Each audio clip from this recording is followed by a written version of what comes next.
Hello there and welcome back to another review. So today we're not only going to be looking at another Shaw Brothers movie but also another Venom mob movie, can you believe, from the Shaw Brothers Volume 2 box set, and we're going to be having a look at Magnificent Ruffians. And I think, like, in regards to the Venom mob movies, I think sometimes people don't realise actually how many there actually were. It's not just like 2 or 3, there's actually quite a number of Venom mob movies. This one, Magnificent Ruffians, was made back in 1979, directed of course by none other than Shang-Chi. 78, 79 being sort of the classic years when so many classic kung fu movies were, sort of being produced. Lu Fang is magnificent here as our villain, Yun Ying Fei. It was Lo Mang who got to shine as our villain last time in The Kid with the Golden Arm, and now it's sort of Lu Fang's turn. And both Lo Mang and Lu Fang, they were both very good at they could play the good guys, but they were also very good at playing the villains, sort of the antagonists as well. Many have said that this is actually one of the most sort of underrated Venom mob movies. Yuan, he has like a sort of Thomas Crown thing going on, so if you've ever seen the Thomas Crown Affair, but he's sort of like, he's bored, he's rich, and he needs to sort of spice up his days. He needs to do something exciting to sort of get him out of this rut that he's in. He's just bored with his life, he needs some entertainment. And what he tries to do is spice up his days by inviting people who he finds like threatening and good at kung fu to sort of spar with him, with also just the intent on killing them as well. So his main basis is like he has no reason for sort of like killing these people. He just does it because he can, and any chance to sort of show off his kung fu skills, he'll pretty much take on.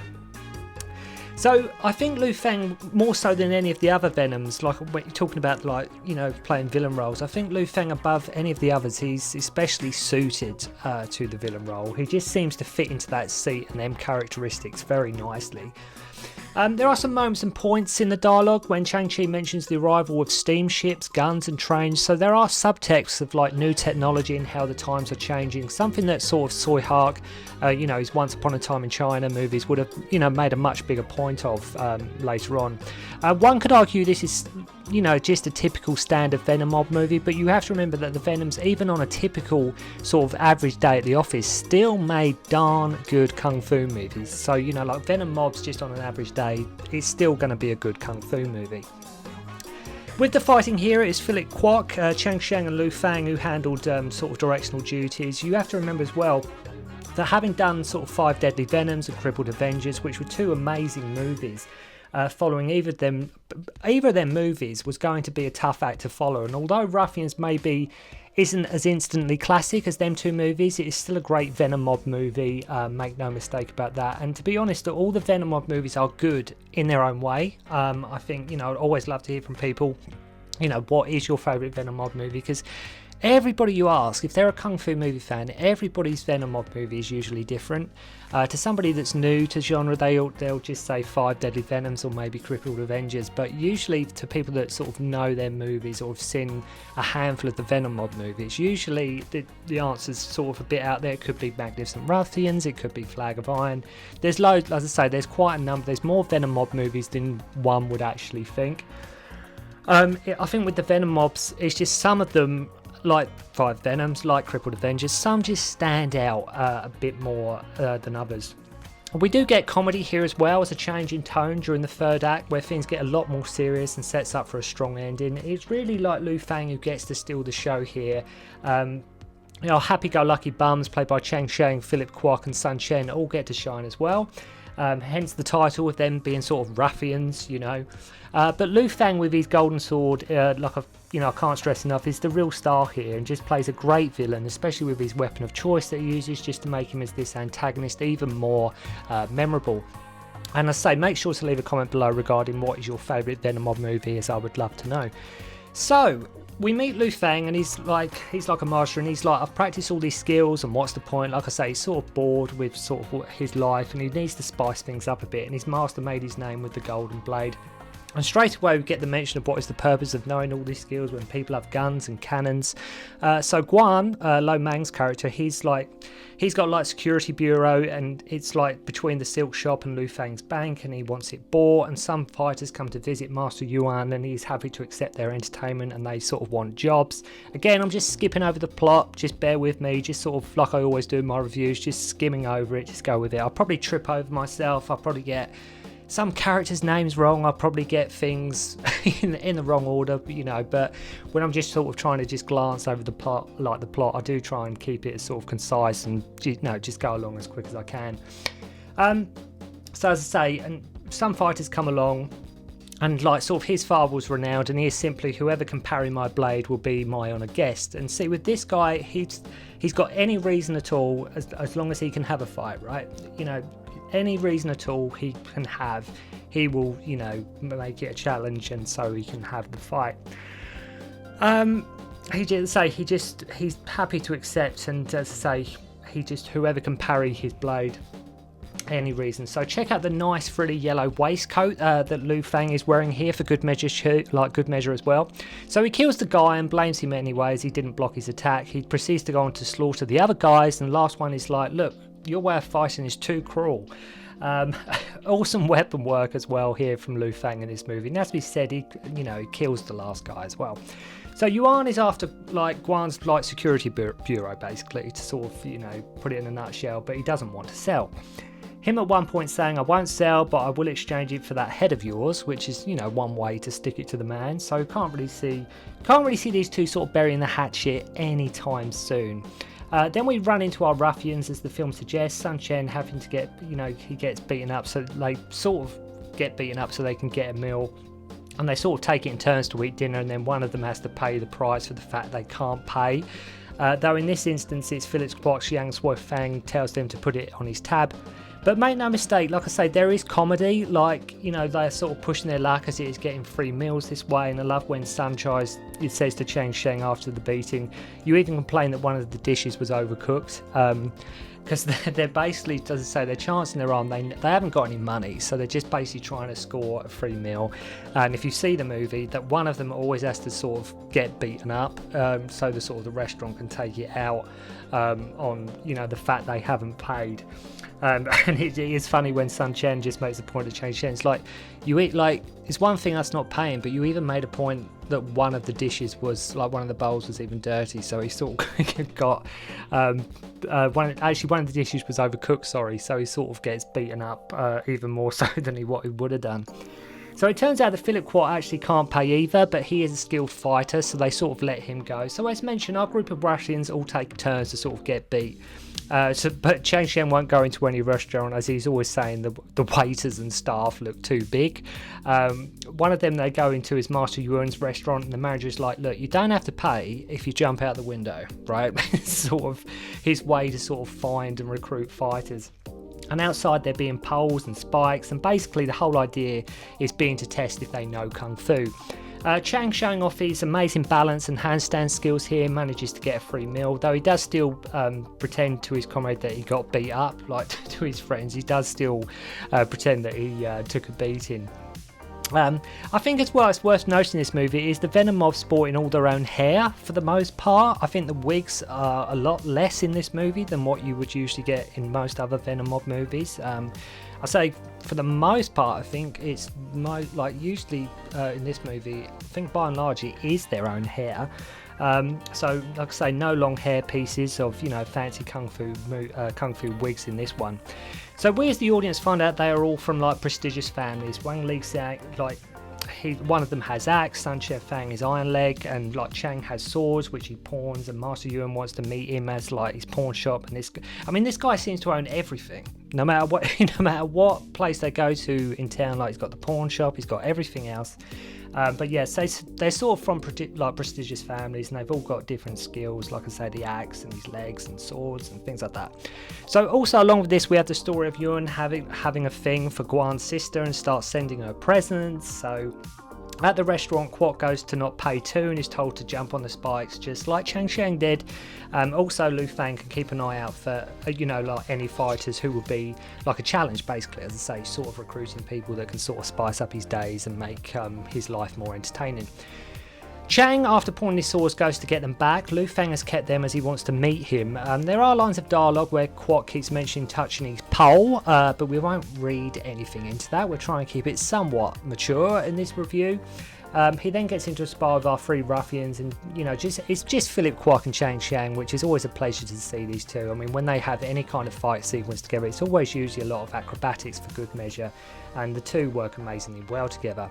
So Yuan introduces himself to our motley crew and says he wants to chat with them about Kung Fu and shows them the Golden Blade.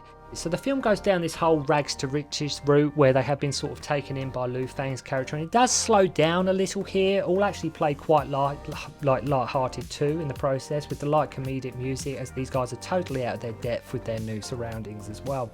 So of course Yuan has plans, and he wants to use them to basically get Lo Mang's character. So our four naive lackeys go to sort him out. It's worth noting that Sun Chen has largely been in the background for the most part in this movie. They sort of about to fight Guan, but his mum and sister come out and they agree to reschedule the fight. He's we will meet at the temple tomorrow, and doesn't actually mention what time, but lo and behold, next scene they're all at the temple. They're right there, so whether they've just been waiting all day, I have no idea. And finally, they bring Sun Chen forward, luckily. As I say, up to this point, Sun Chen, for the most part, has been largely in the background, but he does eventually get to come forward. He does get to show off his amazing leg work, as always, and the music actually gets quite jazzy here as well, in places if you watch this scene. It's quite awesome. Our crew and Guan have chats in between fights as well, so you can see the respect is there. Even though they've been sort of sent by Lu Fang to sort of take him out, but they sort of start, because they've sort of rescheduled the fight, and they start talking in between bouts, and they start to actually get to know each other and actually like each other. The next day, Kwok fights him. I love how Chang Shen saved a chicken from the night before so he can eat it at the bout as well. And what is funny is they keep stopping and starting. They have a mutual understanding, like when Kwok's character says he's fighting a hungry man, so this isn't fair. There's little lines there where, as I say, it's that mutual respect of one expert master to another expert master. So a guy they're meant to be taking care of, they actually they buy him a meal and bring a table along to, so they're meant to be taking this guy out, not taking care of, but at one point they bring, they buy him a meal, they bring a table along, and all the while our heroes are bonding and realising they have more in common than they thought. While this is going on, one of Lu Fang's butlers is spying the crafty devil. So the great thing is our heroes are just enjoying the sparring together. Basically, they're enjoying testing each other's moves, and they're having fun. So Yuan comes up with a devilish plan to swap Yang's pole with another. That's Philip Kwok's character. So the next day is Guan, who is treating his new friends to a meal. The cool thing is Lo Mang's character only fights unarmed and doesn't use weapons, but wants Kwok to use his pole. Only thing is, remember, it has been switched, it's been tinkered with. So his pole basically explodes randomly and pierces Lo Mang in the gut and actually kills him. Which, although a tonal shift, it does give the film a much needed sense of drive and purpose at this point, because it was just not plodding along, but it wasn't really going massively in different directions. But when this happens, there's a huge tonal shift, and it gives the film some drive and momentum and urgency, which it really did need. It really did need that at this point. So they all want to kill Yuan now after what has happened. His sister is distraught, and we learn that Guan said nothing but the highest of praise for his newfound friends of Kung Fu. Initially they think Kwok's character is one of Lu Fang's lackeys, as it was him that actually killed Guan. And listen out for the music cues in this movie, as one of them, if you've seen the classic infamous Taxi Driver, there's some music cues from that movie in this movie, which by and large, although it's sort of stolen from another film, it actually suits this movie as well. It actually fits in with Magnificent Ruffians. So at its core, Yuan just has the hots for this girl, and he takes our crew on with his fan techniques, and you have no idea sort of where Kwok has disappeared to at this stage. And the choreography here is about as Shaw Brothers as you can get. Fast, frantic, and in that classic style. Watch out for Lu Fang doing, his fan technique and Golden Blade at the same time, which is just awesome. Sun gets to show off with some more great kicking and actually gets killed too. So now, as mentioned, in the last third act, the film, it really ramps up. Like I mentioned at the start, it really, if you think this film is sort of, yeah, okay, in the last third of the movie, everything gets more intense. The pace, there's more drive, there's more urgency, and everything really kicks in. And as I say, so the last third act, as I say, it really ramps up. And Chang Shang is basically the last one standing with his twin swords, and he finds Kwok traumatized, and Guan's mother and sister have basically killed themselves as well. So there's a lot going on all of a sudden in this movie. It's a hell of a lot going on. All of a sudden, it's just sort of thrown at you. And like I say, it goes dark, and a tonal shift, very deep, dark tonal shift to the end of the movie. And you could argue it's a really simple story we have seen time and time again, but it's done so well you can't help but love this movie. And with the Venom mob involved, it just makes it even better.